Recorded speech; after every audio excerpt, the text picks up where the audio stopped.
Hello, everyone. We are now on episode 10 of our Love is Blind watch along. Episode 10 was titled Vanishing Mode. That's right. I'll have you start us off. Okay, so the episode started off with the meeting of all of the different couples and also some of the individuals who did not pick anyone in the pods. And one of the notable conversations was the end of the conversation that Bree and Chris were having. And in my opinion, it looked like Bree was really intrigued by all the things that Chris was saying till they got towards the end of the conversation and Chris mentioned something about them being F buddies. And then after that, it Right. seems like Bree just was over it. She kind of shut it down at that point. Yeah, it was very strange how she kind of stood there for a while and then didn't seem to be put off by his advances, considering that her and Jess are such close friends. But it was nice to see that she eventually um, came to her senses in that conversation and essentially said to Chris that she wouldn't have done um, this experiment with anyone else other than Connor. Yeah. And another conversation that was interesting, you and I had talked about it a few episodes ago, is when Kevin and Kia were going to meet in person and if anything would happen. And it didn't seem like anything really happened. Kia did not seem interested. She was pleasant, and Kevin seemed like he was interested in Kia, but Kia just, she kept it moving. Yeah. Yeah, there was definitely the women were supporting Kia, talking about how wonderful she is, and she really was wonderful. Especially, she was very caring and kind to Kevin, and so it was nice to see her hold her ground, and she didn't allow Kevin's mumbling during their first meeting to kind of change her her thoughts on what happened in the pods. Yeah. And another conversation that was interesting was the trio conversation between Priyanka, No, yeah. Ashley, and Mm-hmm. Alex, where they backed Alex into a corner, and he was looking really dumb. He Oh, looked yeah. like he looked like the biggest liar. He couldn't get his story straight, and towards the end of that conversation, he just was being very immature about it. He's like, "What do you want me to tell you every time I masturbate, or something like that?" Oh, yeah. Yeah, Jerk off or something yeah, like that. yep. So he was just at that point. I think he just was getting really defensive because he was getting caught up in his lies, Mm-hmm. and it definitely seems like there may have been something with him and Priyanka. Maybe they dated before that's kind of what it alluded to, right? It seemed like they were dated before the show. Well, he mentioned knowing her and that they were a part of a group chat in Chicago. So it was a little strange, but Priyanka definitely seemed like she was trying to help Ashley out by asking some questions and revealing what she knew about his past relationships and what was going on with his so-called, His fling in Austin. yeah, his relationship in Austin and what she knew about that relationship and what he had told her. But I did think it was a little odd that Ashley was kind of roping Priyanka into this interrogation of Alex only because of the fact that ultimately Ashley needs to make a decision. Mm-hmm. And she seems to want to identify all of these holes in Alex's story and then also involve other people in that questioning of him. But why do you need Priyanka to be there and essentially validate your feelings? I mean, there's more than enough uh, evidence to show that Alex you know, um, has said things that don't exactly line up to what he has said previously. So I just don't understand the need for that. But um, ultimately Priyanka walked away. She realized that this was not something It's she not her needed to battle to be, fight. Yeah, yeah, to be a part of, and that was a smart move. I would probably say just stay out of it because ultimately I just feel like that's going to flip on her. And then Ashley, if she changed her mind about Alex, might be supporting him and now want to talk to Priyanka. yeah. And even though she's pulling these lies out of Alex, she's essentially picking apart his story. she's not doing anything with it. She keeps No. catching him in these lies, and then you see him in the next scene. Like there was a scene later in this episode, and they seemed like they were fine. Like there was no issues there. Right. So I just don't understand how you're looking to catch him in a lie, and you catch him in the lie, but then you don't care. Well, I think also too with Ashley, she's consumed with making him happy, and she's also consumed with avoiding him getting upset. Mm-hmm. And so sometimes I think in relationships, especially early on, there's this need to not advocate for oneself because you're so concerned with the happiness of the person you're in a relationship with. And I think that's what Ashley's going through right now. She's more concerned about protecting Alex's man feelings as opposed to just saying what she thinks. Yeah. And I don't know what she thinks is going to happen to him. Yep. He's not going to like self implode. Yeah, and then we also saw Chris. It seemed like he was trying to get Jess back. I don't know what he was doing because it looks like his feelings were hurt or his ego was bruised after he couldn't get Bree. He was trying his best to try to steal Bree away from Connor. And then when he wasn't able to do that, he had that conversation with Jess where he's like, "You really are beautiful, Jess. You really are a beautiful girl." So he's trying to butter her up, and then he was almost making it seem like the stuff that he said before was just water under the bridge, and they would just continue on with their relationship. She's like, "What are you talking about?" Like, Yeah. The things that you said are unforgivable, and we're not getting back together. And he's like, "Well, I'll just live my life then." She's like, "Well, I thought that's what you were already doing." Right, Yeah. exactly. I think if anything, I'm sure that production encourages these conversations between, I don't want to say cast members, but that's what they are, cast of members of a show. Yeah, they're forced. You I know, bet Jess wouldn't have even yeah. given him the time of day if they didn't make her And do it. I'm sorry, but there has to be integrity. So I would not have filmed that scene. And if they didn't like it, oh well. I just would not have had anything to do with With Chris. Chris has already had his 2 seconds of fame, and he needs to take his 2 foot self out of the equation. Yeah, and one of the last, I guess, notable things of the group meeting was Amber got really mad at Jordan because she overheard some of the things that he was saying to the guys, that he was having Some reservations. Yeah, about having to meet her daughter, and he was afraid, and it sounds like she was upset that he didn't voice these things to her. Yeah. And then when they got back to the house, she was very mad at him, and she didn't want to talk to him. Also very drunk. Very drunk, both of them. Yeah. So, not probably the best time to have an in-depth conversation with somebody. And, a lot of the times I think alcohol plays a huge role in how someone's going to respond to certain things. And I just felt like these were two drunk people that needed to go to bed. Talk in the morning. And talk in the morning. Yep. Yeah. And that sounds like that's what they did. Yeah. Because they showed up later in the episode and they were fine. And we also had a conversation, I guess, post the meeting of everyone, where it was just Connor and Bree. And during that conversation, they were talking about, what happened and how Chris was trying to come on to her. And then, funny enough, during their conversation, Chris sent her, it was either a DM or a text, Right. and he was asking her where she was staying. And Connor was going to respond. She's like, "Don't even do it, because when you do it, you're egging him on. Like, he's going to keep kind of feeding into it." And so it sounds like that was the point, that Bree wanted just to sever all communication with Chris. Yeah. Well, you would think that if anybody was to suggest that, that would have been Connor. No, because he was going to text him. I don't know if he was going to do it in a silly way, like pretending to be Bree and then kind of lead on Chris, or if he was going to text him as Connor and be like, "F off, get away from my girl."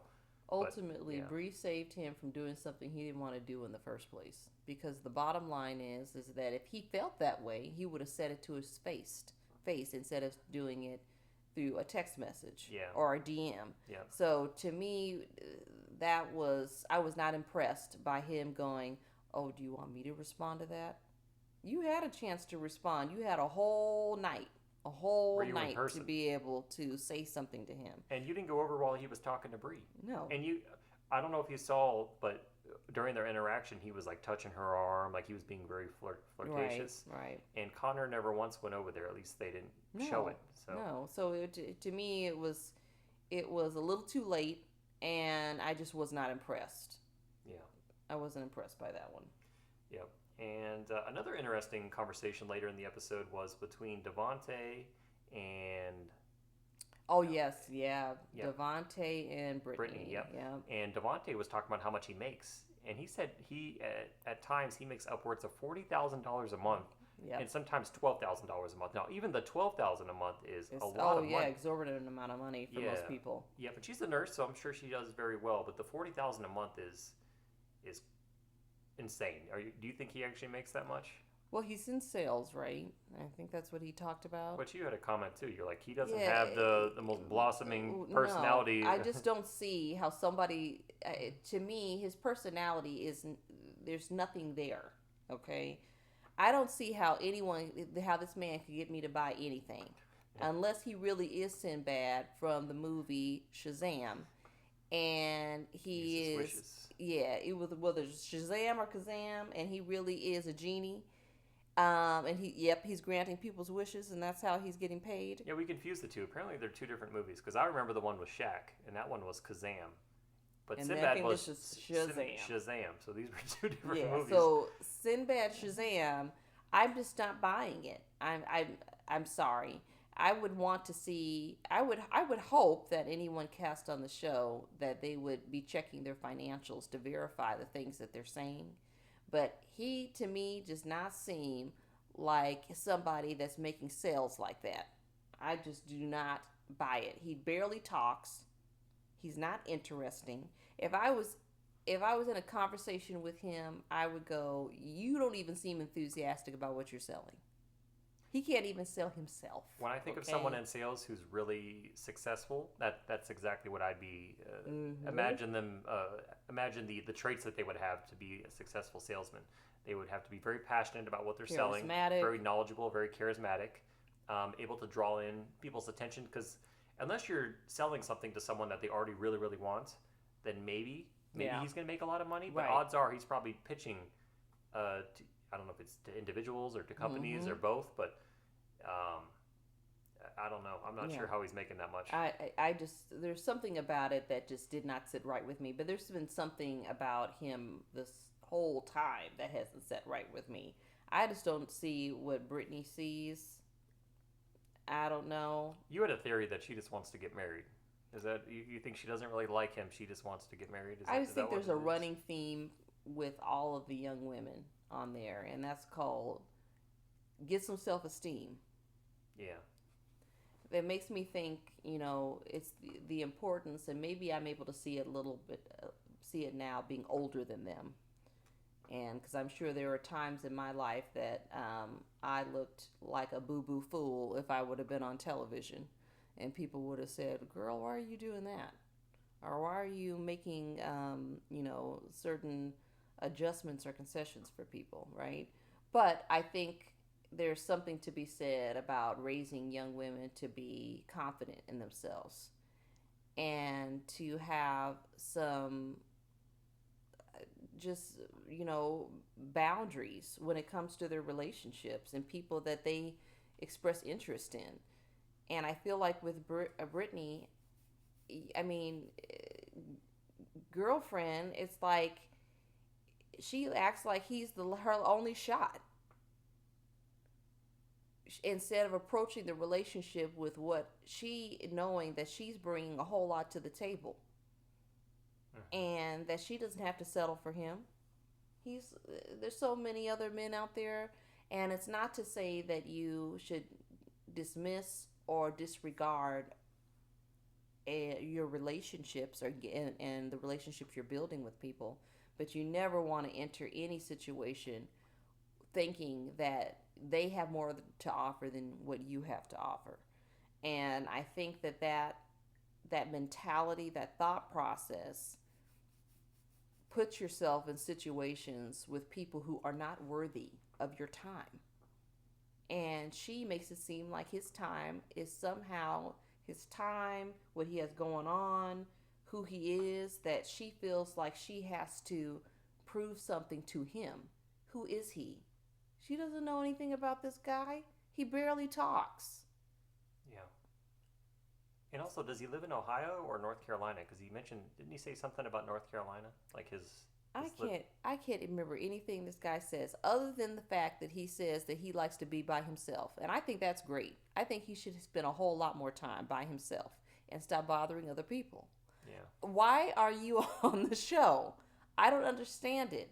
He's like, I don't really like to be bothered. Okay, then why are you on a show about relationships? Why are you wasting everybody's time? So he's one of those guys that should just Yeah, he's enjoy a being time single. suck. Yeah. That's what he is. Mm-hmm. Devontae is a time suck, and Brittany needs to realize that he's just wasting her time, and she's allowing her time to be wasted with him. Because she's so desperate to get married. Yeah, she just wants to have a partner, and she's lowering her standards. And she's a lovely young woman. She has a great job. She has a wonderful family who seem to be kind and accepting. And she's making it seem like he's got all of the stuff going on. Where's his family? They haven't shown anything of, because they didn't show where he lived. They haven't shown his family. They haven't shown anything about Devontae. No. He's a mystery. There's nothing going on. For all we know, Devontae could have been homeless before he got on the show. Him and Alex. Yeah, I mean, hey, some people get gym memberships and don't take a shower, and can get some clothes, and clean themselves up enough to be auditioned for a show. I'm not saying he's actually homeless, but what I am saying is that there hasn't been enough information that we've been able to learn about him on the show to understand what Brittany sees, why he's this major catch. Yeah, and I think that I'm sure they met. I'm sure she met his family because they didn't show Kristen. Is it Christine or Kristen? Oh, you're talking about Christine. Christine. They didn't show her meeting Vic's family either. No, so Vic's family wasn't shown. Maybe just they didn't have time, or they just didn't think it was interesting, so they cut it out. They could, but then it didn't quite. It wasn't surprising for me because Christine and Vic have had, a lot of moments that have been, edited out or they didn't get camera time. So that wasn't too surprising to me. But I felt like her segment with her family was kind of a long segment. So, and then for him to bring up that he wasn't interested in women that essentially look like her, I think that would be interesting to see, well, what does your world look like? And what did your family think of her when they met her? Oh, no, she isn't his type, or we were really surprised that he's been matched with her. We've seen that play out in other Love is Blind episodes, or I should say seasons, and where we've had contestants meet, cast members meet